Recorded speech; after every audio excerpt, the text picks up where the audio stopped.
remember. Okay. Eleanor Decatur. She was the queen of both France and England. And then she was born October 13th, died October 31st. Not the same year, but yeah. She was 15 when she married the King of France. And she participated, well not participated, but she volunteered in the war with Christianity, and what she did was tend the soldiers. She helped out the soldiers and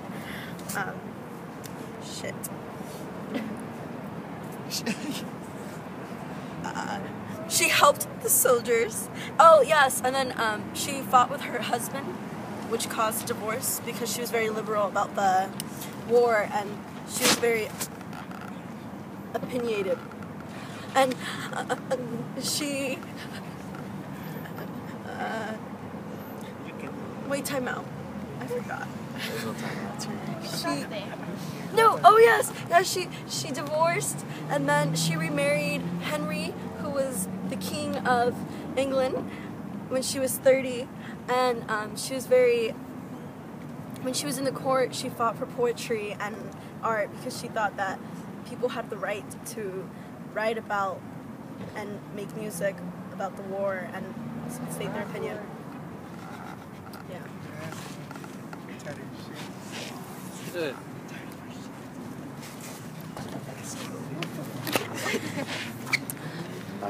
Oui. Bon, je m'appelle Chris. Well, that's it. I didn't have anything. Oh my God. Here you go.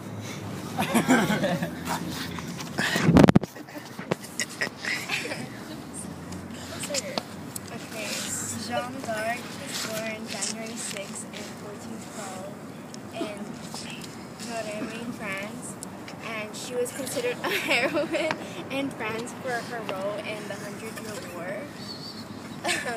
She had visions of Archangel Michael, Saint Margaret, and Saint Catherine to support Charles VII to regain France from English domination. Then the king confronted her to confront Bourguignon, but then they captured her and killed her. That's all I got.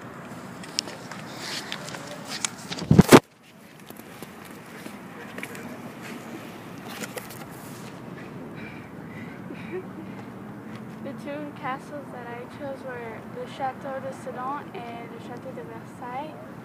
The Château de Sedan is one of the largest castles in Europe.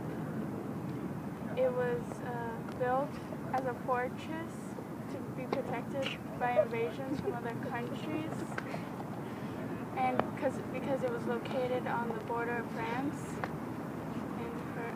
Versailles, it was one of the most famous castles in France. Louis the 13th. It was Louis the 13th's lounging place. It was a symbol as monarchy.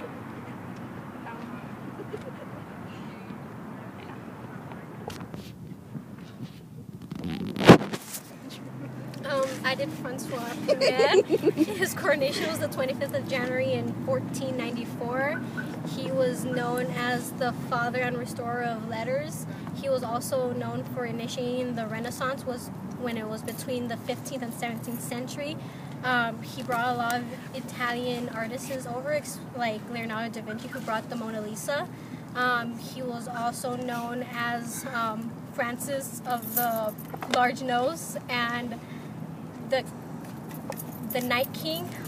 He was also known for his personal involvement in the war against the Holy Roman Church and the King of Spain, Charles V.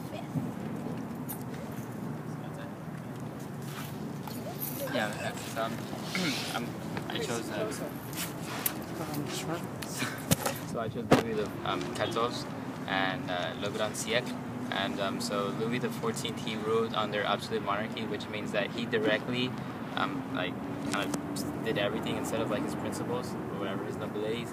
But one of the most famous things he was like famous for was creating Versailles, which right now it's like seen as a famous architecture, but back then it was a way to control the nobles, which then he created the nobility of the robe, which it granted like people who were rich in order to become nobles, and then that was different from the nobility of the sword, which were people who inherited nobility.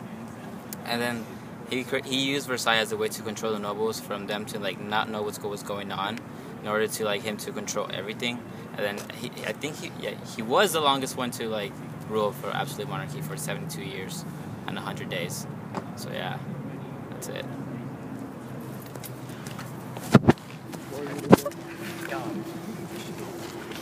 Alright, so I got Louisiana.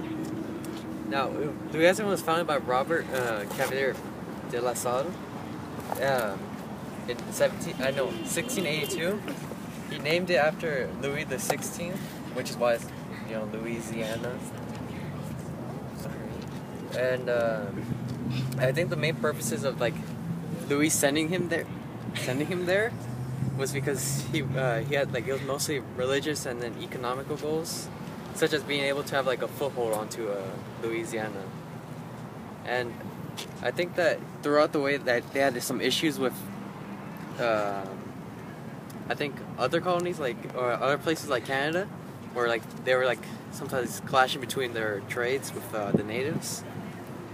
And I think they actually gave away most of the Louisiana territory after the 7 Years' War and after the Treaty of Paris, where they gave up most of it to Britain. And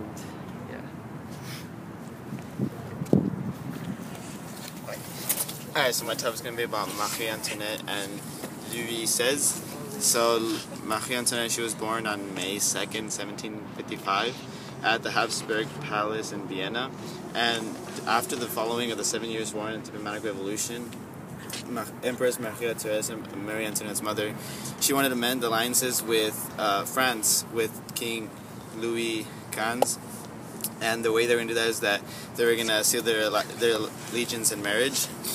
And so, Louis Auguste, the Duke of Berry and Dauphine, is going to marry Marie Antoinette, and on May 7, 1770, she was officially handed over to France, and there waited someone who was going to teach her about the mannerisms of how to act appropriately in French royalty. And also going to talk about the the Swedish diplomat Axel von Varsen, who speculation says that they had a romantic relationship, him and Marie Antoinette, and he could possibly be the father of one of the babies. But anyways, after the political downhill of Louis XV's reign, he actually asked for advice from Marie Antoinette about political and economic situations, and from there it started even going more downhill. And around the end of after the French Revolution, him and Marie Antoinette were both sentenced to death by la guillotine.